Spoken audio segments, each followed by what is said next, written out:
Okay, witches and wizards, it's time for me to come back and make a video for you guys, and I'm feeling significantly better than I was the previous 2 days, but unfortunately I don't feel like 100%. I had a really rough night of sleep last night, but I feel well enough to go ahead and make a video about a particular topic, and that is what you can do in the next several hours to prepare yourself for Community Day. Now, if you missed what Community Day is about this time, I'll put a link to the video here, but in essence, mysterious artifacts is what you need to know about. What I'm going to do in today's video is quickly go over how you can best prepare, and by that I mean how you can put yourself in a position to get the most out of your Community Day. If I reference in on the official game guide as to mysterious artifacts, it says that they can be found at shops and stores. So you're looking for a nest, a flagged area with this symbol, and that is going to have more frequent spawns for mysterious artifacts.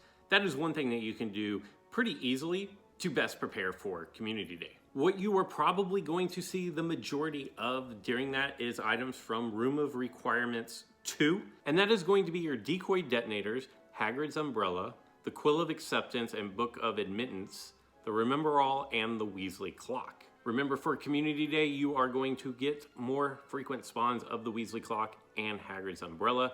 Hagrid's Umbrella is also available if you are lucky to find one within a Portkey. If you do go to a nest between now and Community Day, I would specifically be looking for detonators and Remember-Alls. Now, obviously, anything is going to be better than nothing, but you want to get this page set up and ready to go, so when you get more of the Weasley Clocks and when you get more of the Hagrid's Umbrellas, you are able to prestige up this page, and then you're not waiting on one of these other three that aren't going to be spawning more frequently. Looking at the second page of the registry, this is where things start to get a little bit more difficult. Within Dumbledore's office, you are going to have Dumbledore's memory cabinet, which is initially going to just start off with 4, and those are found in Portkeys and in the wild. The Mirror of Ursed, which is going to spawn at a higher frequency, is also found in Portkeys or in the wild. This will have increased spawns on Community Day, so keep that in mind. The Pensive, also found in Portkeys and the wild. Now remember, if things are available in Portkeys as well as the wild, they're going to spawn in the wild at a significantly reduced rate. However, if you use dark detectors on ends, these items are going to spawn at a higher rate, or at least an equal rate to those other spawns. The Philosopher's Stone is a severe threat, and it spawns only in the wild. That is going to be probably one of the biggest holdups on this particular page.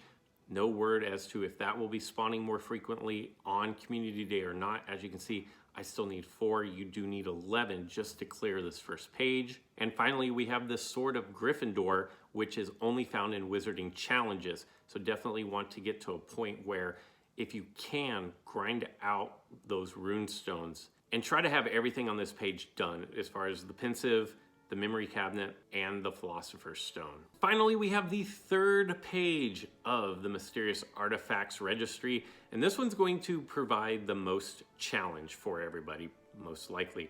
Increased spawns are going to be on the Time Turner, but that's not really what's going to be the holdup. Despite being sick the last couple days, I was able to take down a few towers. I've actually put in about 12 different towers with low-level rune stones and made some pretty good progress. Before, I had not seen any of the cursed opal necklace. Now I have 5 out of 15. Probably need to do a little bit more grinding. This seems to be the most frequent drop, and I'm doing like Tower Chamber 1, I think. So again, hit up those Wizarding Challenges because that's the only place that you can find the necklace, and you definitely want to try to have this complete before Community Day. Mad-Eye Moody's Eye and the Marauder's Map, both those spawn extremely frequently. I'm sure that most of you have probably already completed the bare minimum requirements for that, so I'm not going to touch on those. They are wild spawns though, just in case you are missing some. The Omninoculars are a new addition. Not the most newest edition, but this one came in, I think, when Flitwick landed, probably about 6 weeks ago now. But that is a new addition to this page, pretty easy to fulfill. They are rather rare, but you only need 4 of them, so that makes it pretty manageable. I already mentioned the Time Turner, which is an emergency threat level. That is going to be spawning more frequently, and you want to be able to take as much advantage of that as possible. And that is going to lead us to the Serious Flying Motorbike.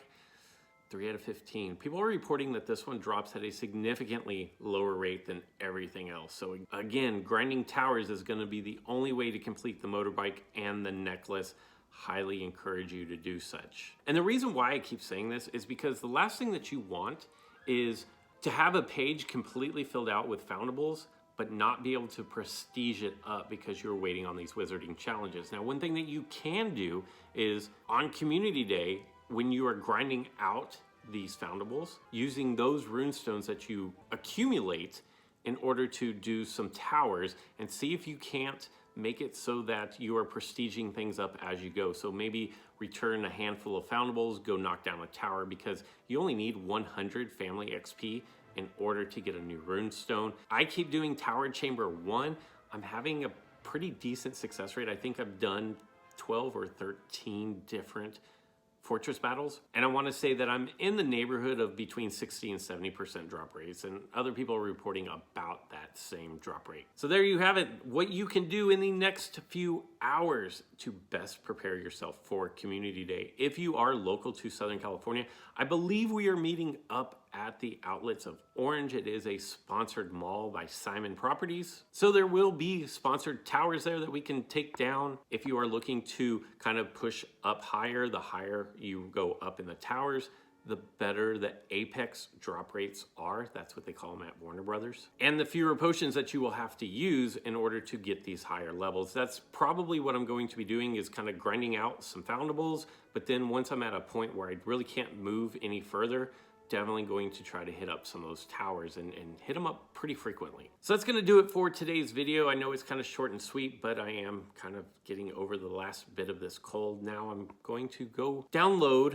iOS 13 and hope that it doesn't ruin my game right ahead of Community Day. Let me know in the comment section anything that I might have missed, and if you have some tips and tricks, be sure you share those with the rest of the community. That's all I've got for this one. So until next time.